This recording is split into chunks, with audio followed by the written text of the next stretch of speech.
Hello students.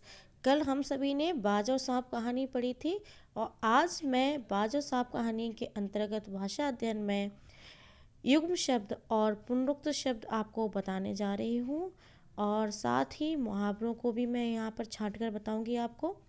और मुहावरों के बारे में मैं अलग से चर्चा नहीं करूँगी क्योंकि मुहावरों के बारे में आप लोग पहले से बहुत जानते हैं और हमने इस पर कई बार चर्चा की है। इसमें सबसे पहले मैं मुहावरे आपको अंडरलाइन करके बता रही हूँ। इन मुहावरों को आपको अपने नए सेंटेंस बनाने हैं इनसे, ठीक है। तो सबसे पहले चलिए मुहावरों को अंडरलाइन कर देते हैं इसमें। तो आप देखिए कि सबसे पहले यहाँ पर हमने देखा कि यहाँ पर इसमें लिखा हुआ था कि अंतिम सांसें गिनना, अंतिम सांसें गिनना, इसको मैं अंडरलाइन कर देती हूँ। ये अंतिम सांसें गिनना ये क्या है? मुहावरा है। अंतिम सांसें गिनना मतलब बिल्कुल मृत्यु के निकट होना।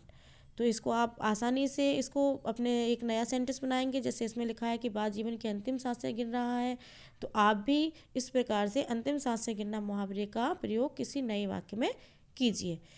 दूसरा मुहावरा आप देख रहे हैं हिम्मत बंधी। तो हिम्मत बंधी मतलब क्या है? साहस आ जाना है ना किसी चीज़ के लिए। आगे चलते हैं, आगे आप देखेंगे इसमें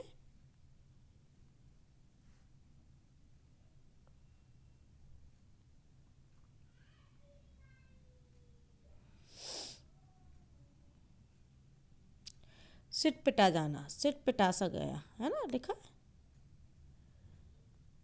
सिट पिटा गाना।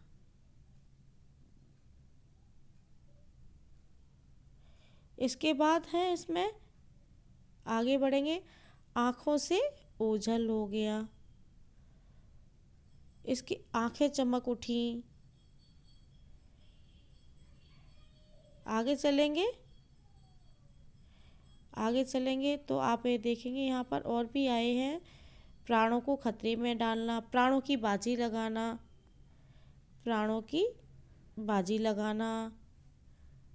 ओके, आगे बढ़ते हैं और इसमें है एक प्राणों को हथेली पर लेकर घूमना।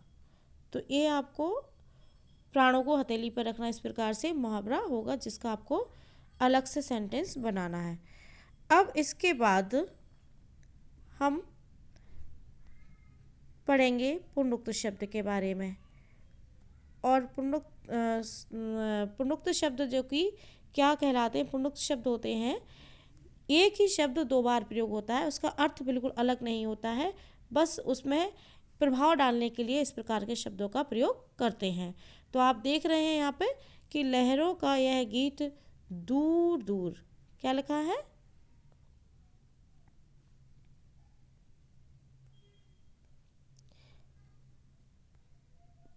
दूर दूर। तो ये दूर क्या है? दूर दूर तक नहीं है, केवल दूर दूर है, ठीक है। इसी प्रकार से इसमें आगे लिखा हुआ है एक एक, लिखा हुआ है। ऊपर चलेंगे और ऊपर भी इस प्रकार के मरते मरते, जैसे क्या लिखा हुआ है? मरते मरते, बड़ी बड़ी। तो ये इस प्रकार के शब्दों को हम कहते हैं पुनरुक्त शब्द। अब इसके बाद हम समझेंगे जिनको मैं अब ब्लू लाइन से करूँगी, ब्लू से, ठीक है। इसमें अब हम समझेंगे युग्म शब्द के बारे में। तो युग्म शब्द क्या होते हैं वो जानेंगे। युग्म शब्द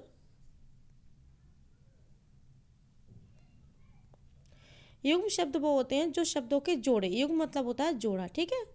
तो जोड़े के रूप में जो शब्द प्रयोग होते हैं, कभी कभी ये एक दूसरे के समानार्थी भी होते हैं और एक जैसे ही अर्थ वाले होते हैं, लेकिन अलग अलग अर्थ उनका नहीं होता। कभी एक दूसरे के विपरीत भी हो सकते हैं, कभी वो एक दूसरे के विपरीत भी होते हैं और कभी केवल उनके शब्दों के जोड़े होते हैं।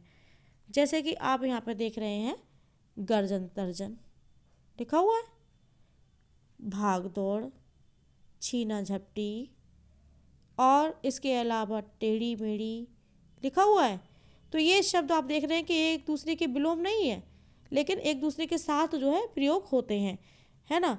और इनका कोई अलग ज़्यादा अलग अर्थ नहीं है, लेकिन कभी कभी एक दूसरे के बिल्कुल विलोम भी हो सकते हैं। जैसे ऊपर नीचे, तो ऊपर और नीचे क्या हो गया, एक दूसरे का विलोम हो गया, है ना। इसी प्रकार यहाँ वहाँ, इधर उधर, ये भी शब्द जो हैं युग्म शब्द के ही उदाहरण होते हैं।